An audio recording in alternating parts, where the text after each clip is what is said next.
Bonjour, bienvenue sur MEDEF TV. À l'occasion de l'Université d'été du MEDEF, c'est l'occasion de nous retrouver pour l'espace Business Innovation, le plateau. Chaque jour, nous allons vous présenter quelques-unes des entreprises présentes à l'espace Business Innovation de cette Université d'été.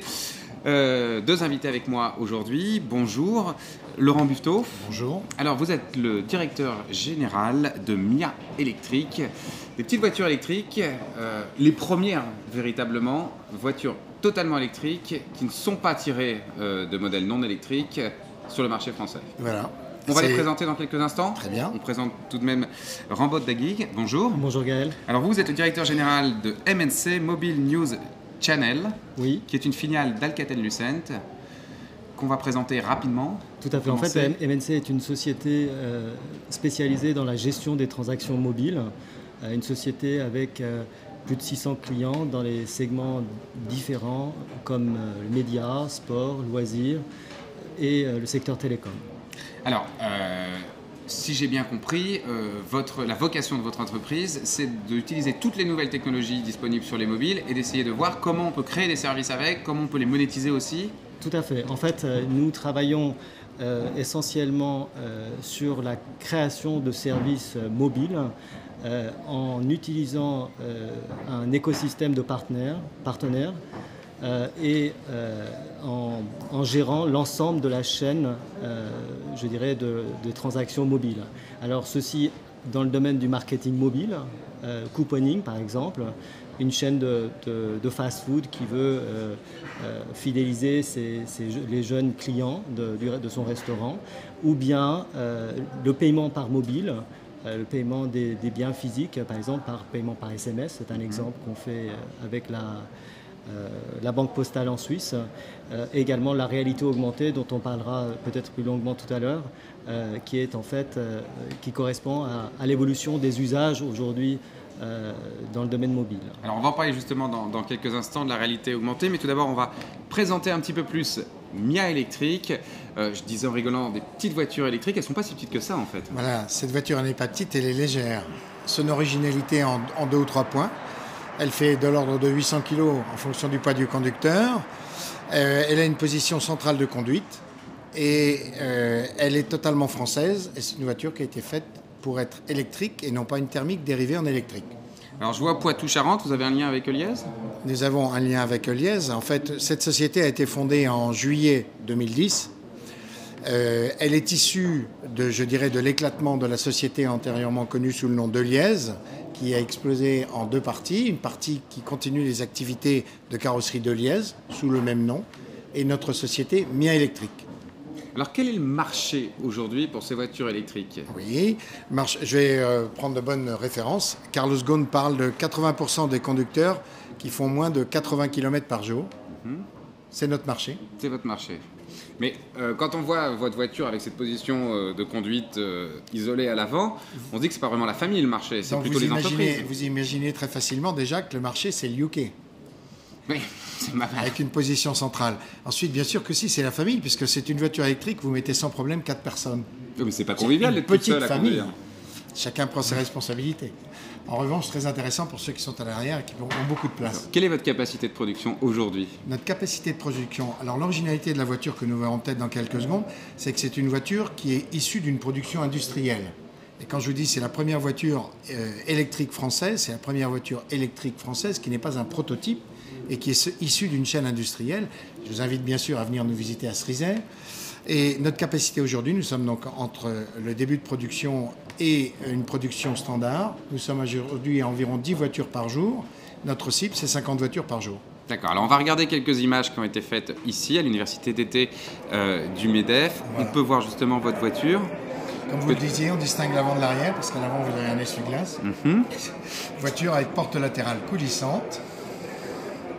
Alors, les innovations sont exclusivement dans l'électricité, dans le système, dans les batteries Les innovations sont principalement, bien sûr, dans le fait que ce soit une voiture électrique, dans le fait que vous puissiez mettre 4 personnes dedans, dans le fait que ce soit une voiture légère, conduite centrale, et également, vous avez pu l'observer très rapidement, ces portes coulissantes qui vous permettent de monter dans votre voiture sans empiéter sur l'espace public.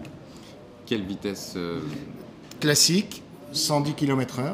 Ah, quand même. Mais notre cible n'est pas en fait une cible de vitesse. Ce serait plutôt 100 km/h.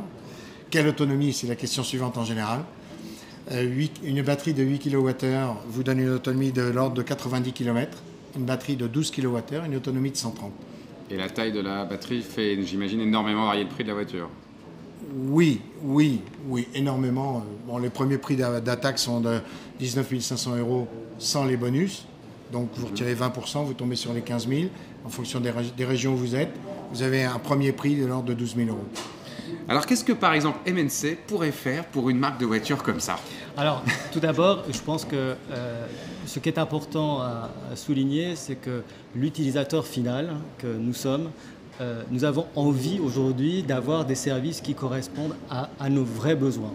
D'abord, c'est nous qui choisissons de faire partie d'un club, par exemple des fans de votre marque. Et en devenant fan de votre marque, on adhère, si vous voulez, via les réseaux sociaux à la proposition de valeur de votre véhicule, et je reste attentif en tant qu'utilisateur à ce que vous me proposez. Alors moi, qu'est-ce que je fais pour vous en tant que marque?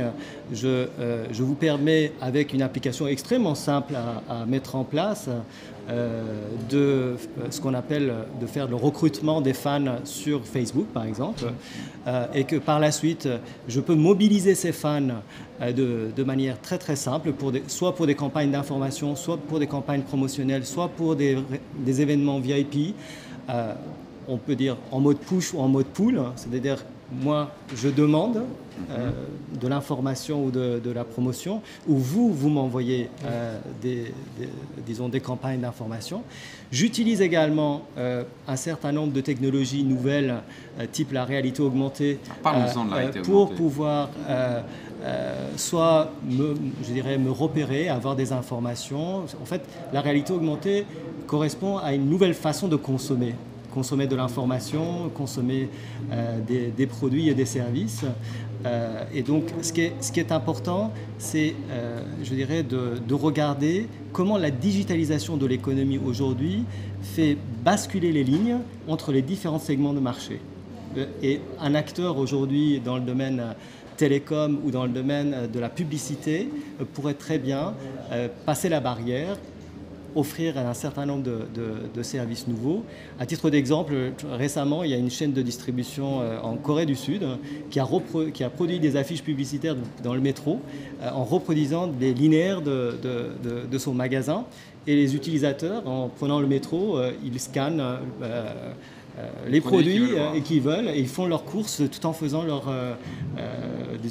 pendant leur trajet. Et ça, vous êtes techniquement aujourd'hui capable de l'offrir? On est parfaitement capable de monter ce type de service. Une fois de plus, ce qui est important, c'est le service que vous fabriquez à partir des différentes technologies. Parce que aujourd'hui, les marchés traditionnels, les investissements traditionnels des entreprises dans les domaines communication publicitaire ou marketing mobile ou service client, on va dire, se transforment petit à petit pour aller vers des canaux digitaux ou les canaux mobiles. Donc nous sommes aujourd'hui situés à cette convergence entre, à cette transformation de marché traditionnel en marketing mobile, communication, publicité, vers des canaux mobiles. Eh bien, Rambaud Daguig, merci beaucoup. On va quand même préciser que votre compagnie a fait l'application mobile de l'Université du MEDEF. Donc, si vous voulez avoir ne serait-ce qu'un échantillon, un petit échantillon de tous les talents, il faut télécharger cette application quand vous venez à l'Université d'été du MEDEF, et vous verrez entre autres la réalité augmentée pour trouver la sortie ou le stand de MEDEF TV qui, j'espère, est bien référencé. Mais jusqu'à maintenant, tous nos invités ont l'air d'arriver. Nous avons été heureux de collaborer avec vous sur cet événement. Merci beaucoup. Et quant à vous, Mia, vous êtes présent sur sur l'espace Business Innovation avec une voiture qui est là, que je vous invite à aller découvrir. On se retrouve très vite pour un prochain espace Business Innovation Le Plateau. Merci. Merci. Merci encore.